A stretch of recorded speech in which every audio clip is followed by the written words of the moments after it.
I moved to the United States to live with my mother and her husband, who were very abusive towards me. I nearly failed high school because of depression. I think my environment was deadly and would probably have completely crushed most people. Through my PhD thesis at Oxford, looking at digital gender gaps, which a lot of people don't actually know about it.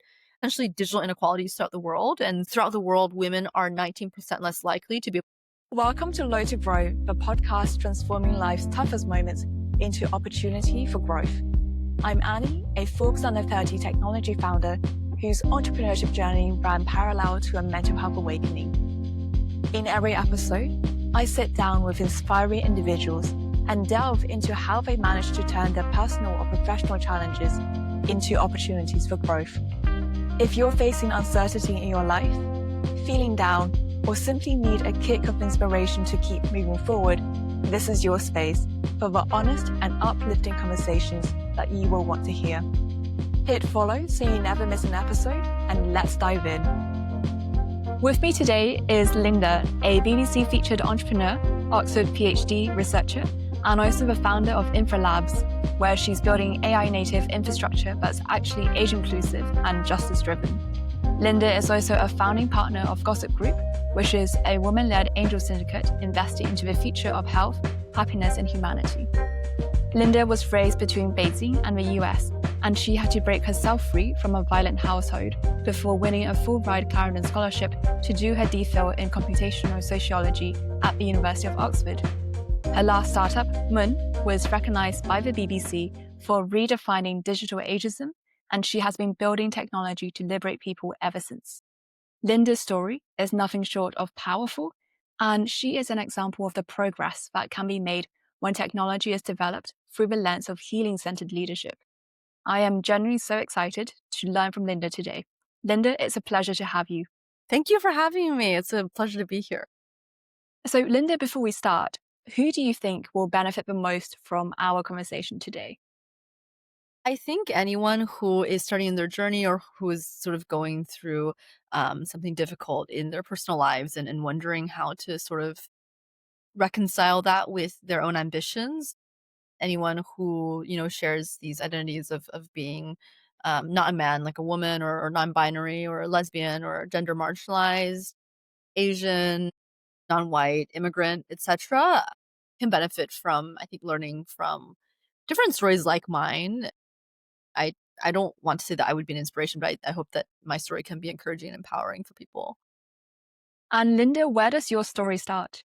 Well, that's a big question. I guess it really starts. I mean, where does anyone's story start, right? I think it starts from that moment of sentience, right, with the human experience. Growing up, I was a really, I would say, precocious and curious, endlessly curious, and also very rebellious child. And so it really starts from like my first memory of Beijing with my grandmother, which was, I think, cause I don't have, my memories go back to when I was 2 years old. And so I can remember everything that was like really resonant with me. Like with Beijing, I grew up next to Qinanhu, the youthful lake park. Just remembering sort of my memories with her and spending time with her and just being able to be a part of the world and really curious about how social structures worked from a really young age. I was born in the US, but I spent years to 5 with my grandmother in Beijing. So I think that indelibly left a really deep cultural mark on me. I moved to the United States to live with my mother and her husband, who were very abusive towards me. But I did excel. I was in the gifted kids program, and I excelled quite quickly in school. But I just never found the motivation to apply myself. I nearly failed high school because of depression, and then I ended up having to go to a school that I didn't really want to go to for my undergrad because I had really bad grades because of depression from high school. And so I went to this school. It's part of the UNC system, and I transferred to UNC Chapel Hill, which is like one of the best public universities in the US during my third year. And that's essentially when I started to really study voraciously social systems and infrastructure and really looking at power and hegemony. So I double majored in history economics. I did my honors thesis on protest events in China, really focusing on rebellion and power. I think these are really big themes in my life that I was really, really concerned with. And I think that's when my academic journey really started. I ended up winning the best honors thesis award. I was the only woman of color to ever, like the first one in the to have won it in the history department. And then I got, I was like top 5% of the class. I got a scholarship to Columbia to continue on in my master's, majoring in computational sociology. And at the time, I thought that I would just continue into just China studies. Because at the time, my dream was to become a professor in China studies. A lot of everything that I cared about, and I mean, still do, has been around liberation and decolonization. And yeah, so at the time, I was just really fully believing that I would sort of dedicate my life to sort of decolonizing China.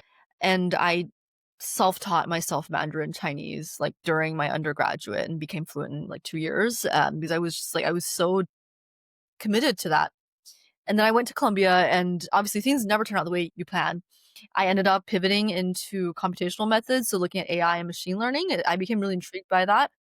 My supervisor at the time, Professor Yao Lu, she is in sociology at Columbia. She's done like a ton of stuff, just cross-cutting statistics and STEM fields as well as sociology and critical theory and China studies as well. And so I first authored a paper on gender bias in government media attention to protest events in China using big data from Weibo, which is a microblogging platform in China. It's very popular. It's probably the most popular social media at the time. That was a really fun paper to do. It was also really difficult because I didn't have any kind of formalized training in quantitative methods or machine learning or any of that. So I just sort of taught myself on the fly. And I realized that that's actually how I excel, because I love being challenged in these environments or being pushed to learn. And I love learning. My brain's like a sponge, so I just soak things up really fast.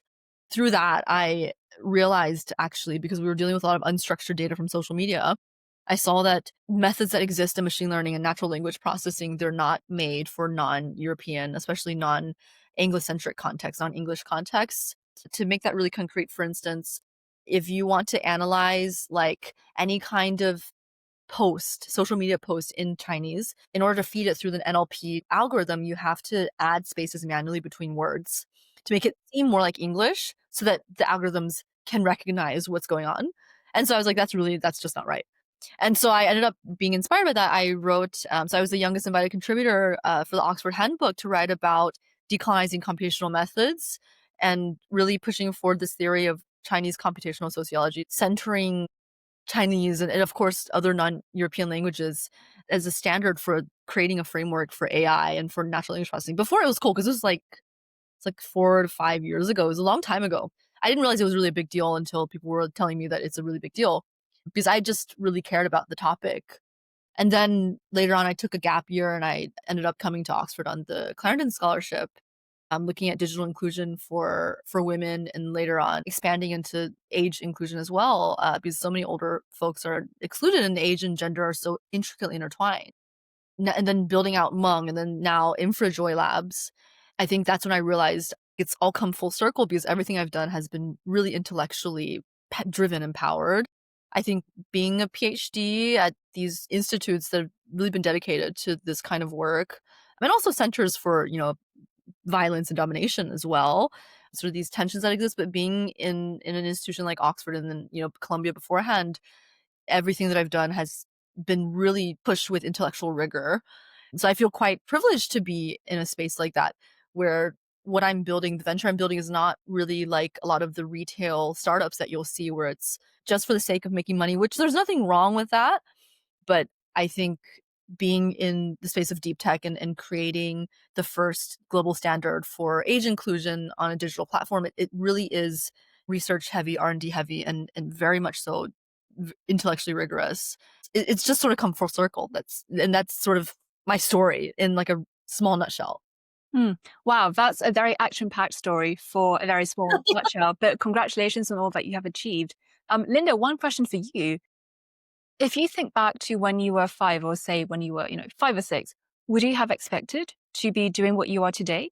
And also, would you have expected your mission and your journey to take you across to the different institutions that have really helped to shape your identity in academia since? I love that question. I don't think that I would have expected any of this. When I was really young, and this is something that I've done a lot of research into as well, is the idea of giftedness, which is a kind of neurodiversity that sort of amalgamates a lot of like ADHD and autism spectrum, etc. When I was young, they have this like meter for symptoms of what giftedness entails, and one of them is like being really conscious of like you vis-a-vis the universe from a really young age.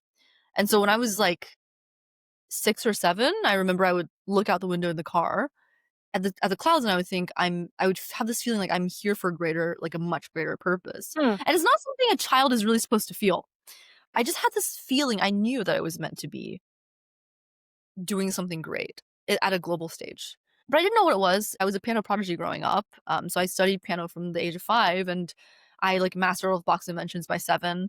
I was scouted by local media because at the time we were living in Starkville, Mississippi in the US, which is like the deep South. But I was scouted by media for my piano playing recitals when I was like 6 or something. It was quite, I mean, a lot was happening always.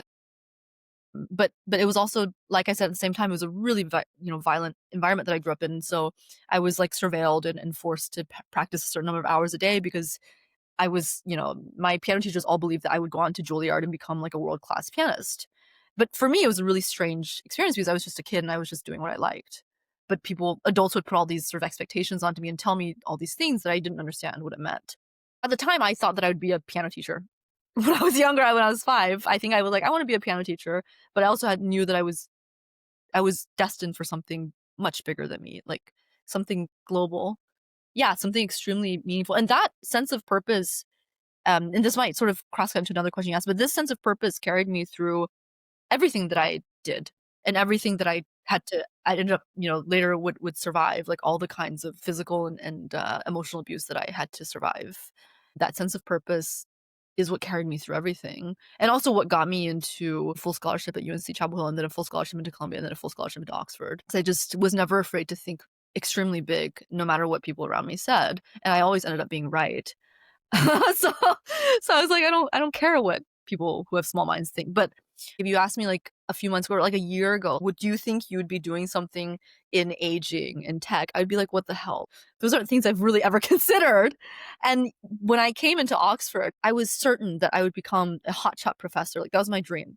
I wanted to become like this hotshot professor in China studies, doing cool like optical work and gender and protest in China. And, maybe later on I would end up getting a professorship at like an Ivy, or I would end up going to China to like a 985, which is like which is one of the more prestigious universities in China. And that would be my bread and butter because I just loved the intellectual environment so much. But then I came to Oxford, and that also coincided with me escaping this really abusive environment for good and cutting myself off from that. The scholarship allowed me to liberate myself. A lot of the self-imposed limitations or restrictions on who I was and what my identity was. Because at the time, I had always been told and also always thought that I can only do well in an academic environment because I don't like a corporate 9 to 5, right? I think I want to explore so much more. I want to be in touch with the world. I want to meet people like you, Annie, and people who have done things in society and who care about real world impact. Whereas like you see in academia, a lot of people do and a lot of people also don't. And that really bothered me. And so I ended up going into entrepreneurship, completely exceeding all of my expectations. I never expected myself to do anything that I did with Mung or with Girl Pain, Gossip Group, InfraLabs. I just never expected it from myself. I don't think the younger me would have imagined that I would go into this space.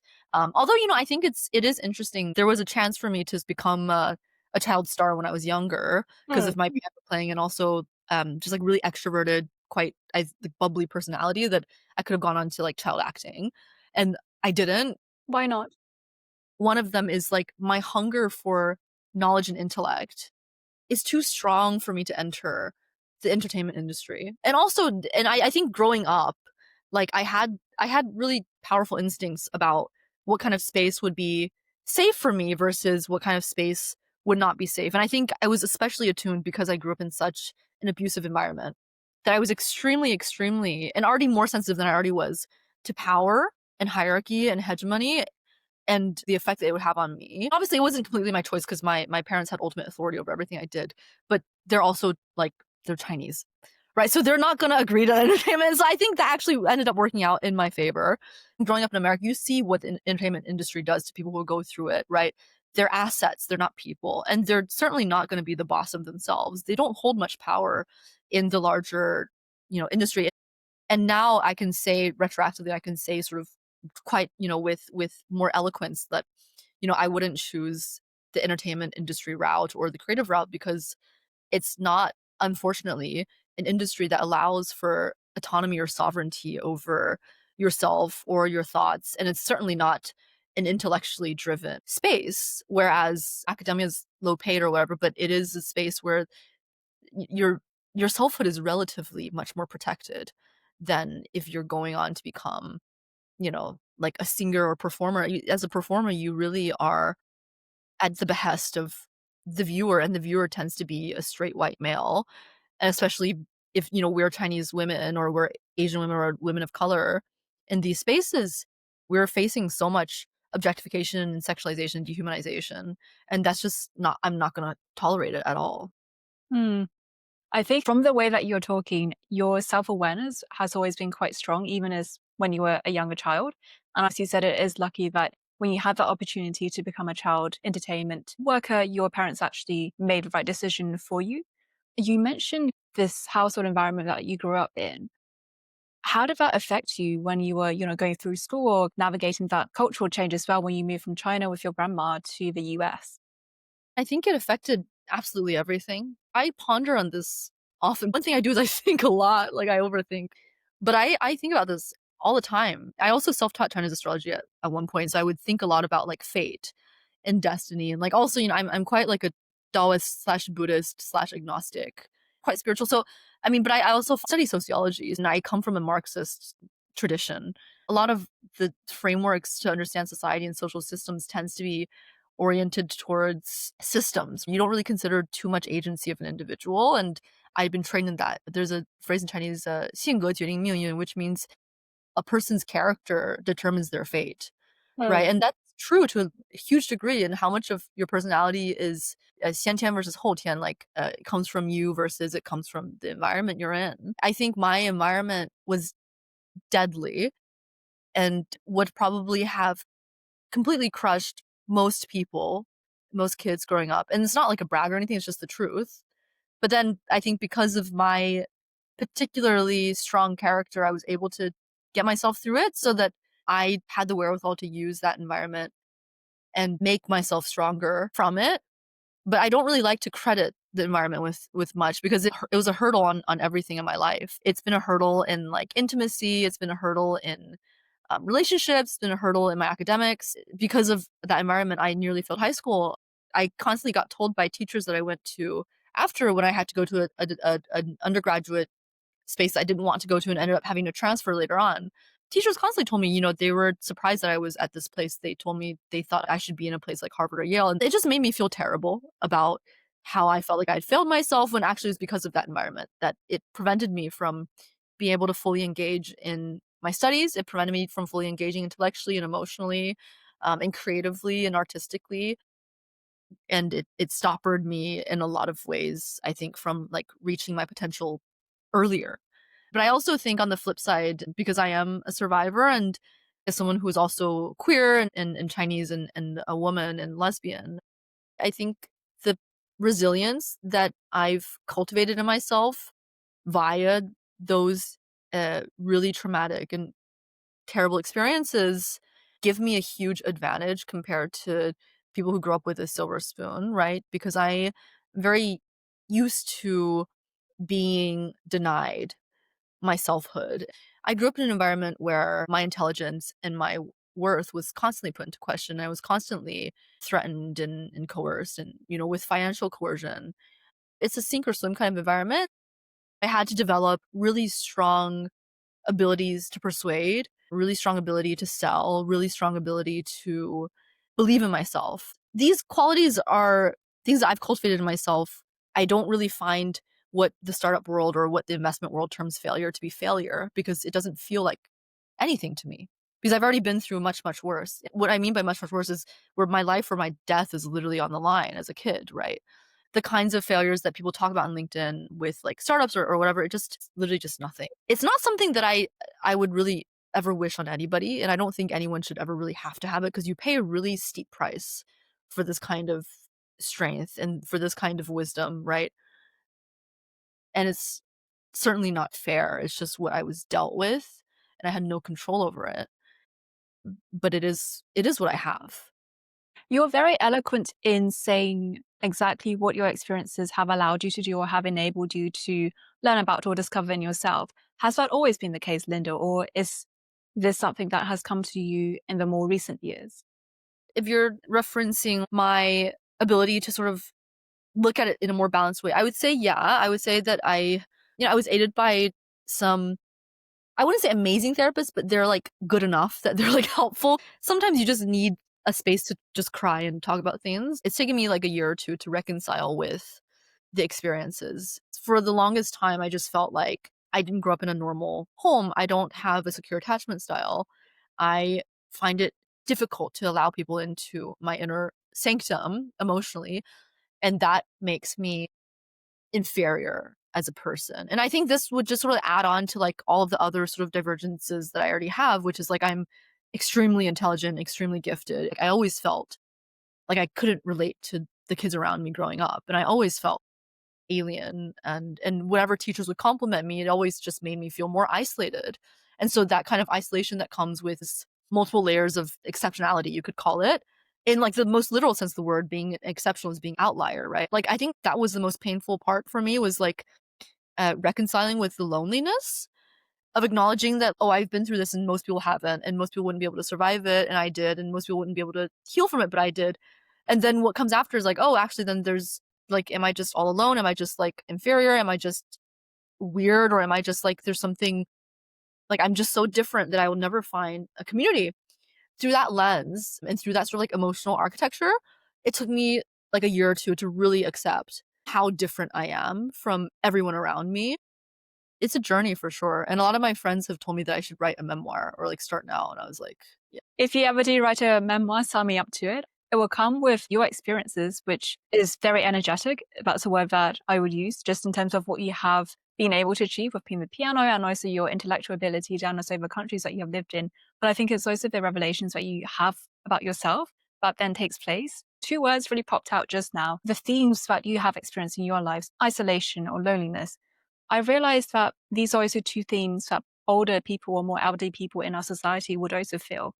And I just wanted to ask you, with your work with your first startup, Mung, what prompted that? And also, what did you learn about the elderly people in our society that surprised you? Yeah, yeah. Oh, I love the segue. There were multiple things that prompted me to start Mung, and I'll start with something that's more concrete, like intellectual development. Through my PhD thesis at Oxford, looking at digital gender gaps, which it's actually quite a topical area, and a lot of people don't actually know about it.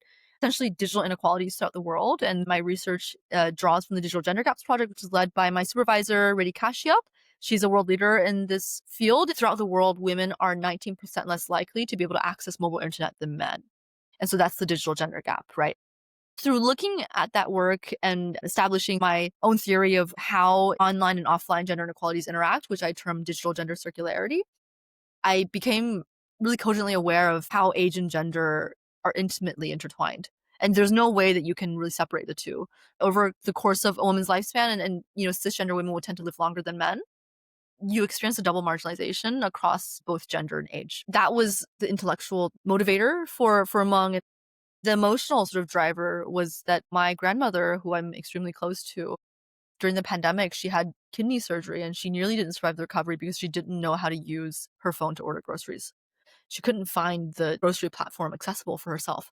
And there was no one to really help her, and we had to beg family connections to go and stay with her to support her through the recovery. It was really strict time as well because of the lockdown, right? And that left a deep mark on me. I think everything clicked into place, as well as my own experiences with digital access growing up in a really abusive home where my computer or my phone could just be taken away at a moment's notice. You lose that sense of connectivity with the world. You cease to exist in the world. And that feeling of just utter isolation, I could relate to it. I can empathize with it really, really strongly.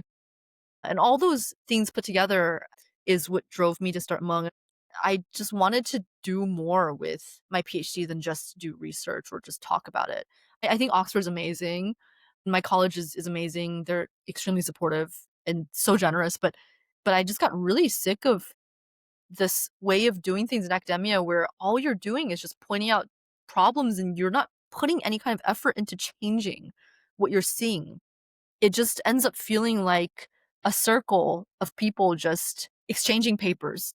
not actually doing anything concretely to affect society, and completely out of touch with the people they're talking about in their studies.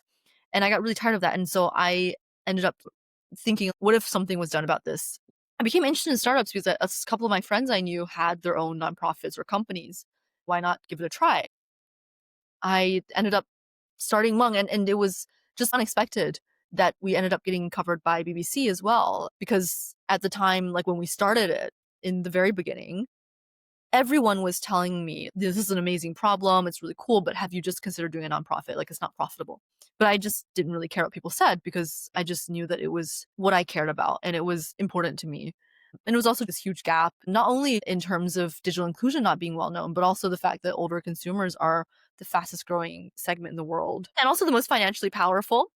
What's interesting is that, it's the same about femtech and women who are consumers. We are extremely powerful financially as well. And I think older consumers are just compounded in that. But because of these cultural hegemonies that exist, because of ageism, companies are actively going against their, profit incentives to leave these users out. Whether that's intentional or not, it's just what's happening, right? Everything is being designed for Gen Z or Gen Alpha, either out of inertia or just this passivity towards inclusion, this apathy towards inclusion. I just find that unacceptable.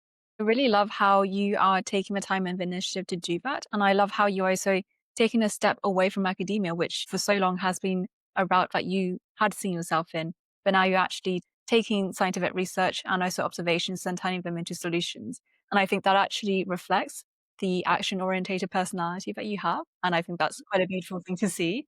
Question: you spoke about healing centered leadership. What does that look like in the real world, and especially in a tech focused industry?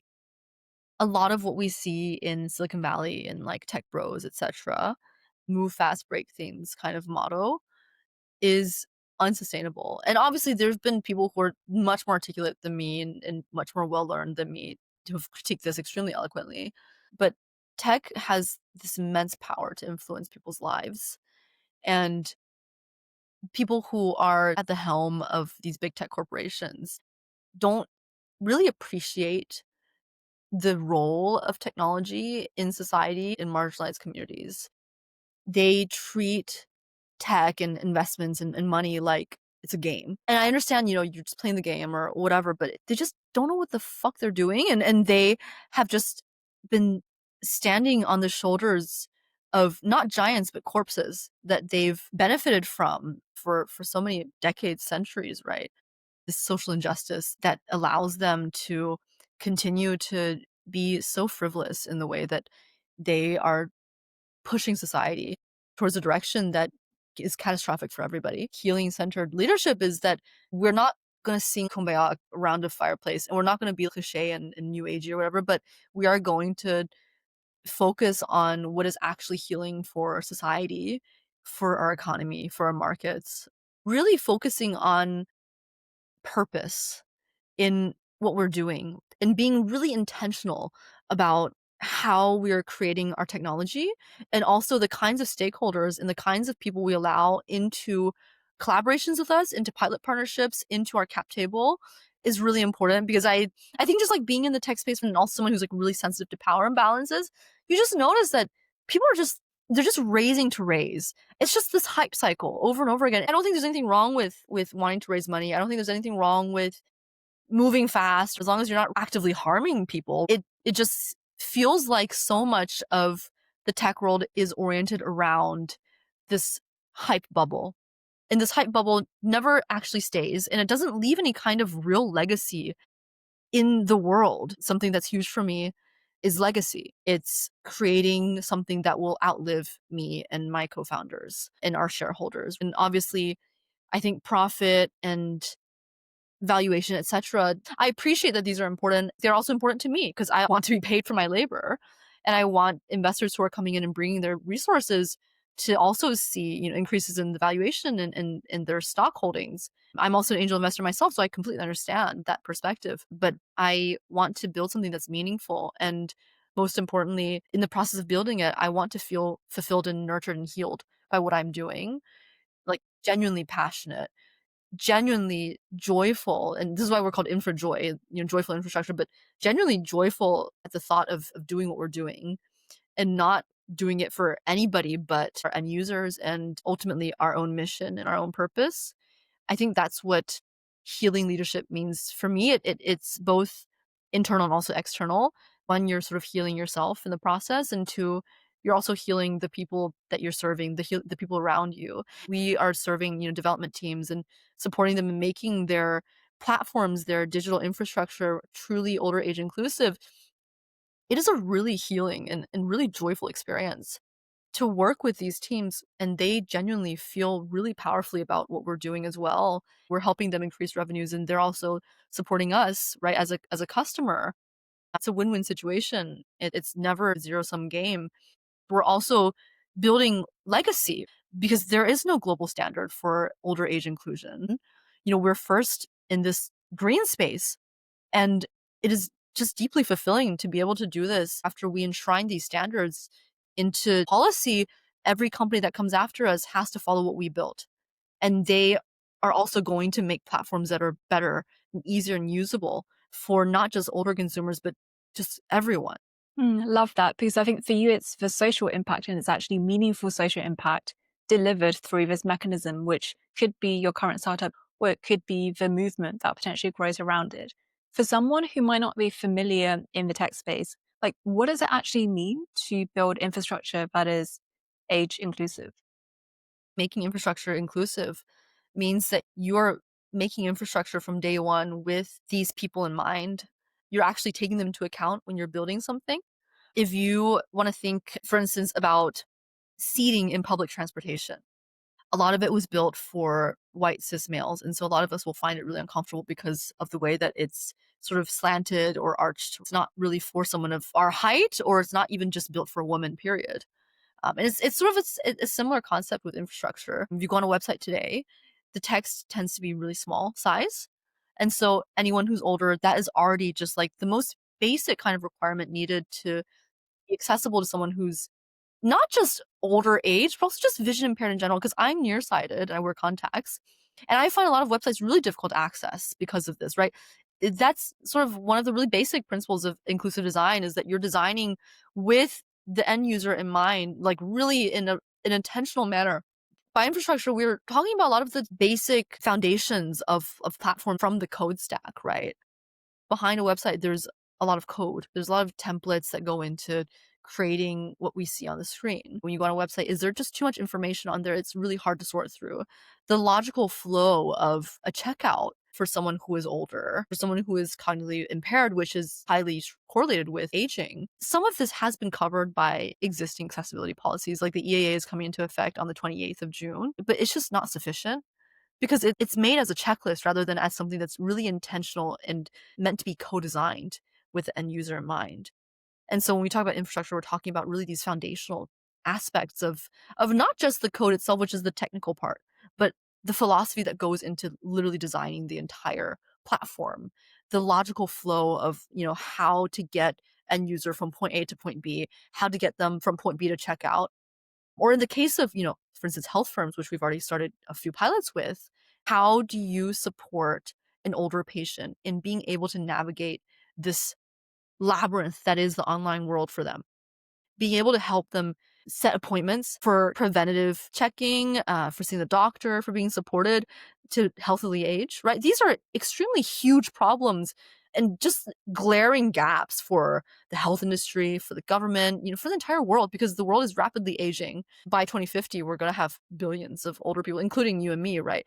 The kinds of symptoms of aging are obviously not avoidable. And I think it's really an amazing thing that we can age to such a degree, because that means that our standard of living has been raised so much by societal progress in a lot of ways.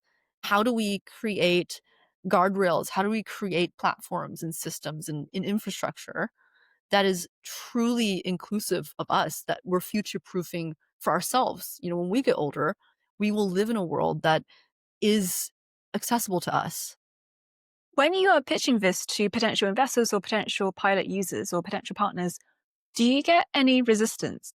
Or is it something that comes across and is accepted quite naturally? That's such an interesting question. I would say that so the issue that we're addressing, it feels like we're sort of educating people as we're doing this, which is what I find the most fulfilling part of this. Every step that we take and every action that we take is spreading awareness about a really big pain point that a lot of people experience.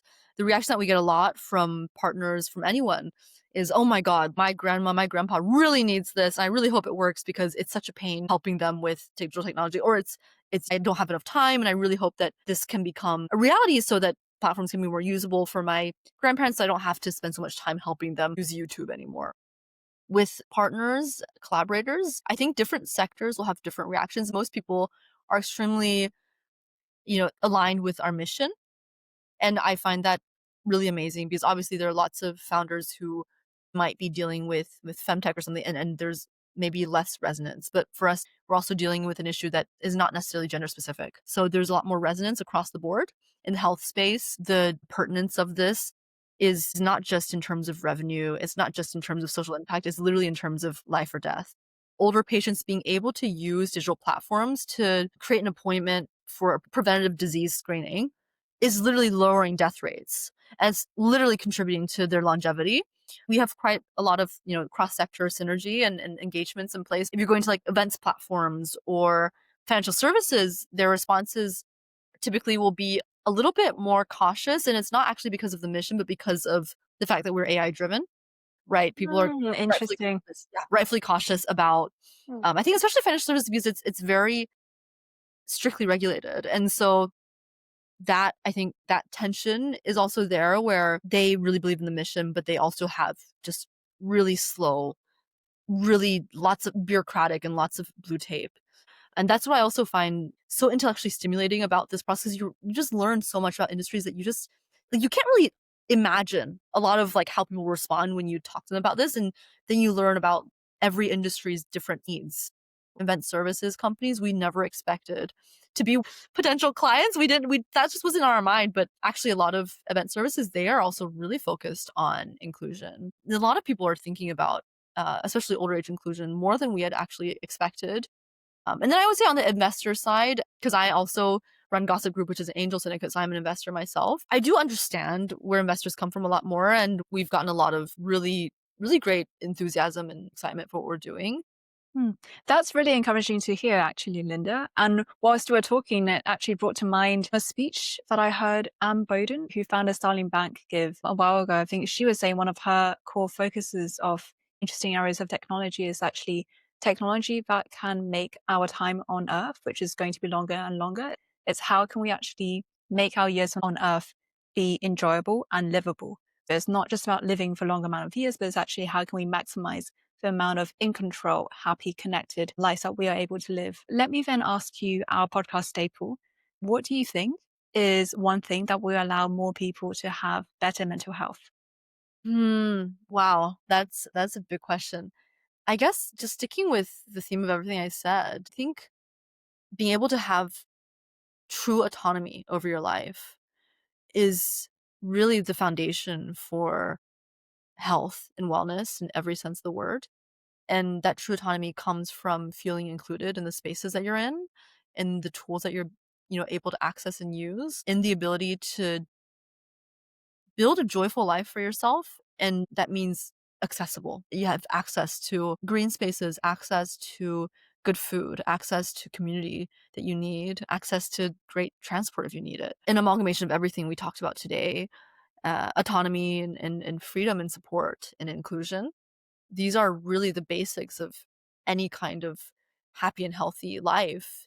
And really, InfraJoy Labs and Gossip Group really feel like my life's work to making better mental health for everybody, better health and wellness for everyone, just a true reality. And not just saying it, but actually like literally putting the work in to do it, going into tech and getting my hands dirty, really showing people that profit and purpose are not contradictory to each other. It really is my life's work.